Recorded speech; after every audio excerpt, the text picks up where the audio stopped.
مرحوم کی طرف سے قربانی کرنے والے ضرور سنیں۔ کیا آپ جانتے ہیں کہ بہت سے لوگ لا علمی میں ایسی غلطیاں کر بیٹھتے ہیں جن سے احسان و ثواب کا مقصد ہی متاثر ہو جاتا ہے۔ کیا میت کی طرف سے قربانی ہر شخص کر سکتا ہے؟ کیا اس کا ثواب واقعی مرحوم کو پہنچتا ہے؟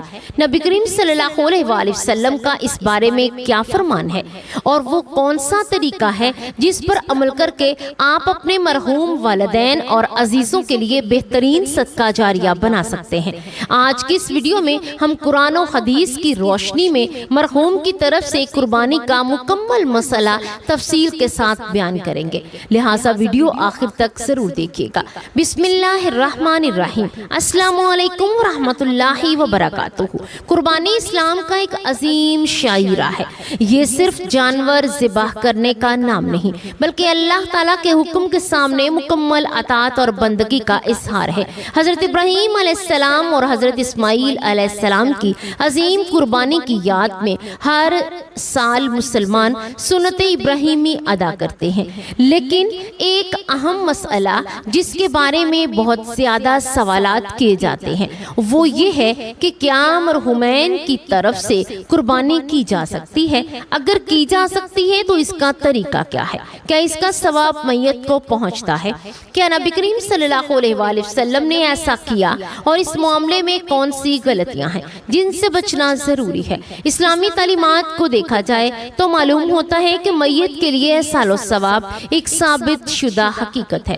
قرآن مجید میں اللہ تعالیٰ ارشاد فرماتا ہے کہ انسان کے لیے وہی ہے جس کی اس نے کوشش کی، لیکن احادیث مبارکہ سے یہ بات بھی ثابت ہوتی ہے کہ بعض اعمال کا ثواب دوسروں کو پہنچایا جا سکتا ہے، خاص طور پر صدقہ، دعا، حج، روزہ اور قربانی جیسے اعمال۔ یہی وجہ ہے کہ اہل اسلام صدیوں سے اپنے مرحوم والدین، عزیز و اقارب اور بزرگان دین کے لیے احسان و ثواب کرتے آئے ہیں۔ حضرت عائشہ رضی اللہ تعالی عنہا روایت کرتی ہیں کہ رسول اللہ صلی اللہ علیہ وآلہ وسلم نے قربانی کے وقت دعا فرمائی، اے اللہ یہ قربانی محمد صلی اللہ علیہ وآلہ وسلم کی طرف سے، آل محمد کی طرف سے اور امت محمد کی طرف سے قبول فرما۔ اس احادیث سے معلوم ہوتا ہے کہ نبی کریم صلی اللہ علیہ وآلہ وسلم نے اپنی امت کے لیے بھی قربانی فرمائی۔ محدثین نے اس سے استدلال کیا کہ کسی دوسرے سے مسلمان کی طرف سے قربانی کرنا جائز ہے، چاہے وہ زندہ ہو یا وفات پا چکا ہو۔ اسی طرح حضرت علی رضی اللہ تعالی عنہ نے سے روایت ہے کہ وہ 2 مینڈے قربان کیا کرتے تھے۔ لوگوں نے پوچھا 2 قربانیاں کیوں کرتے ہیں؟ تو فرمایا ایک اپنی طرف سے اور ایک رسول اللہ صلی اللہ علیہ وآلہ وسلم کی طرف سے، کیونکہ نبی کریم صلی اللہ علیہ وآلہ وسلم نے انہیں اس کی وصیت فرمائی تھی۔ اس روایت سے علماء نے استنباط کیا کہ مرحوم کی طرف سے قربانی کرنا جائز اور باعث ثواب عمل ہے۔ بہت سے لوگ یہ سمجھتے ہیں کہ اگر والدین فوت ہو جائیں تو ان کی طرف سے قربانی کرنا واجب ہو جاتا ہے، حالانکہ ایسا نہیں ہے۔ اگر مرحوم نے اپنی زندگی میں وصیت کی ہو تو اس کے مال سے قربانی کی جائے تو پھر اس کی وصیت کے مطابق عمل کرنا بے حد ضروری ہے، بشرطیکہ اس کے ترکے کے 1/3 حصے میں گنجائش ہو۔ لیکن اگر کوئی شخص اپنی خوشی سے اپنے والدین یا کسی مرحوم عزیز کے لیے قربانی کرتا ہے تو یہ نفلی احسان و ثواب ہے اور انشاءاللہ اس کا اجر مرحوم کو پہنچتا ہے۔ یہاں ایک اہم بات سمجھنا بہت ضروری ہے کہ مرحوم کی طرف سے قربانی کرنے کا مطلب یہ نہیں کہ اپنی واجب قربانی چھوڑ دی جائے۔ اگر کسی صاحب نصاب مسلمان پر قربانی واجب ہے تو پہلے وہ اپنی قربانی کرے گا، اس کے بعد اگر استطاعت ہوگی تو مرحوم والدین یا کسی اور کے لیے الگ قربانی کر سکتا ہے۔ بعض لوگ صرف والدین کے نام کی قربانی کر دیتے ہیں اور اپنی واجب قربانی چھوڑ دیتے ہیں، یہ سنت طریقہ نہیں ہے۔ علماء کرام نے مرحوم کی طرف سے قربانی کی 2 صورتیں بیان کی ہیں۔ پہلی صورت یہ کہ انسان اپنی قربانی میں اپنے مرحوم والدین اور گھر والوں کو بھی شامل کرے، جیسا کہ نبی کریم صلی اللہ علیہ وآلہ وسلم اپنی قربانی میں اپنی امت کو شامل فرمایا کرتے تھے۔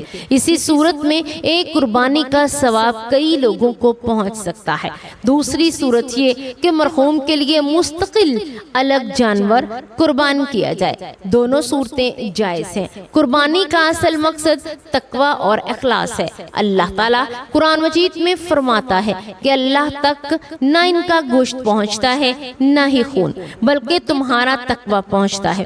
اس لیے اگر کوئی شخص محض دکھاوے، رسم یا لوگوں میں نام پیدا کرنے کے لیے مرحوم کی طرف سے قربانی کرے تو اسے ثواب کی امید نہیں رکھنی چاہیے، بلکہ اگر نیت خالص ہو، دل میں والدین کے لیے محبت ہو، ان کے درجات کی بلندی کی خواہش ہو اور اللہ کی رضا مقصود ہو تو یہ عمل یقیناً باعث اجر ہے۔ حضرت سعد بن عبادہ رضی اللہ تعالی عنہ کی والدہ کا انتقال ہو گیا۔ انہوں نے نبی کریم صلی اللہ علیہ وآلہ وسلم سے پوچھا، یا رسول اللہ صلی اللہ علیہ وآلہ وسلم، میری والدہ کا انتقال ہو گیا ہے، اگر میں ان کی طرف سے صدقہ کروں تو انہیں کیا فائدہ ہوگا؟ آپ صلی اللہ علیہ وآلہ وسلم نے فرمایا، ہاں، اس پر انہوں نے اپنا ایک باغ صدقہ کر دیا۔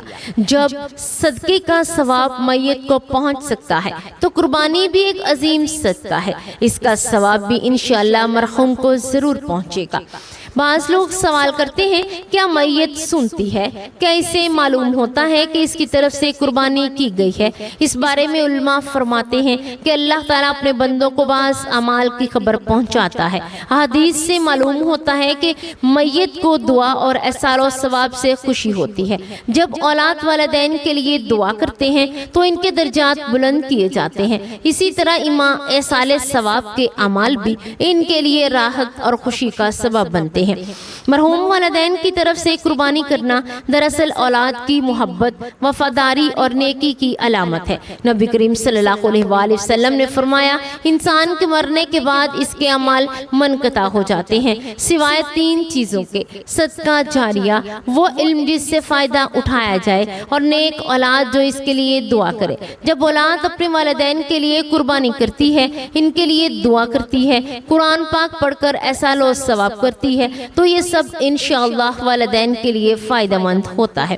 اسلام میں والدین کا مقام بہت بلند ہے۔ قرآن مجید میں بار بار والدین کے ساتھ حسن سلوک کا حکم دیا گیا ہے، یہاں تک کہ فرمایا گیا کہ انہیں اف تک نہ کہو۔ اگر والدین وفات پا جائیں تب بھی ان کے حقوق ختم نہیں ہوتے۔ ان کے لیے دعا کرنا، ان کے دوستوں کے ساتھ اچھا سلوک کرنا، ان کے نام سے صدقہ کرنا، ان کے لیے قربانی کرنا نیکی اور وفاداری کی علامت ہے۔ اب سوال یہ پیدا ہوتا ہے کہ مرحومین کی طرف سے قربانی کا طریقہ کیا ہے؟ اس کا طریقہ بالکل وہی ہے جو عام قربانی کا ہے۔ اچھا، صحت مند اور شرعی عیوب سے پاک جانور خریدا جائے۔ قربانی کے وقت نیت کی جائے کہ یہ قربانی فلاں مرحوم کی احسان ثواب کے لیے ہے۔ زبان سے نام لینا ضروری نہیں، لیکن لیا جائے تو بہتر ہے۔ ذبح کے وقت بسم اللہ ہی اللہ اکبر کہا جائے۔ اس کے بعد گوشت کو حسب معمول تقسیم کیا جائے۔ اس گوشت کو خود بھی کھایا جا سکتا ہے اور دوسروں کو بھی دیا جا سکتا ہے۔ اگر کسی مرحوم نے وصیت کی ہو کہ اس کے مال سے قربانی کی جائے تو پھر اس قربانی کے گوشت کے بارے میں بعض فقہا فرماتے ہیں سارا گوشت صدقہ کر دیا جائے، جبکہ اگر اولاد یا کوئی اپنی طرف سے مرحوم کے لیے قربانی کرے تو اس کا گوشت خود بھی کھا سکتے ہیں۔ آج کل ایک غلط فہمی بہت عام ہے، لوگ سمجھتے ہیں کہ مرحوم کی طرف سے صرف بکرا ہی قربان ہو سکتا ہے، حالانکہ ایسا نہیں ہے۔ گائے، اونٹ یا بڑے جانور میں بھی مرحوم کا حصہ شامل کیا جا سکتا ہے۔ اگر 7 افراد گائے میں حصہ ڈالیں تو ان میں ایک یا زیادہ حصے مرحومین کے احسان و ثواب کے لیے بھی رکھے جا سکتے ہیں۔ بعض لوگ یہ بھی پوچھتے ہیں کہ کیا ایک ہی قربانی کا ثواب سارے مرحومین کو بخشا جا سکتا ہے؟ اس کا جواب یہ ہے کہ اللہ تعالیٰ کی رحمت بہت وسیع ہے۔ اگر انسان نیت کیے کرے کہ اس قربانی کا ثواب اپنے تمام مرحومان رشتہ داروں کو پہنچائے گا تو انشاءاللہ امید ہے کہ سب کو فائدہ ہوگا، کیونکہ احسان و ثواب میں وسعت ہے۔ اسلامی تاریخ میں ہمیں کئی واقعات ملتے ہیں جہاں بزرگان دین اپنے مرحوم والدین اور اساتذہ کے لیے صدقات اور قربانیاں کیا کرتے تھے۔ حضرت عبداللہ بن عمر رضی اللہ تعالیٰ عنہ اپنے والد حضرت عمر رضی اللہ تعالیٰ عنہ کے لیے دعا اور صدقہ کیا کرتے تھے۔ اسی طرح اولیاء کرام اور صالحین کا بھی یہی معمول رہا کہ وہ اپنے مرحومین کے لیے احسان و ثواب کرتے تھے۔ یہ بھی یاد رکھنا چاہیے کہ قربانی صرف گوشت تقسیم کرنے کا نام نہیں، قربانی ہمیں اثار، محبت، تقوی اور اللہ کے حکم پر چلنے کا درس دیتی ہے۔ جب انسان اپنے مرحوم والدین کے لیے قربانی کرتا ہے تو دراصل وہ یہ پیغام دیتا ہے کہ اے اللہ، میرے والدین دنیا سے چلے گئے ہیں لیکن میں آج بھی ان سے محبت کرتا ہوں یا کرتی ہوں، ان کے لیے دعا کرتا ہوں یا کرتی ہوں اور ان کے درجات کی بلندی چاہتی ہوں۔ آج کل سوشل میڈیا میں بعض لوگ بغیر علم کے یہی کہنا شروع کر دیتے ہیں کہ مرحوم کی طرف سے قربانی بدعت ہے یا اس کا کوئی ثبوت نہیں، حالانکہ صحیح احادیث اور فقہائے امت کے اقوال سے اس کا جواز ثابت ہے۔ البتہ ہر عمل قرآن و سنت کے مطابق ہونا چاہیے، غلو اور رسم و رواج اور فضول خرچی سے بچنا چاہیے۔ اگر کسی کے والدین حیات ہیں اور ان کی خدمت سب سے بڑی نیکی ہے، اور اگر وفات پا چکے ہیں تو ان کے لیے دعا، صدقہ، قرآن خوانی اور قربانی کرنا بہترین اعمال میں ہے۔ خاص طور پر قربانی کے مبارک دنوں میں جب اللہ تعالیٰ کی رحمتیں نازل ہوتی ہیں، ایسے وقت میں مرحومین کے لیے احسان و ثواب کرنا انشاءاللہ ان کے لیے باعث رحمت ہوگا۔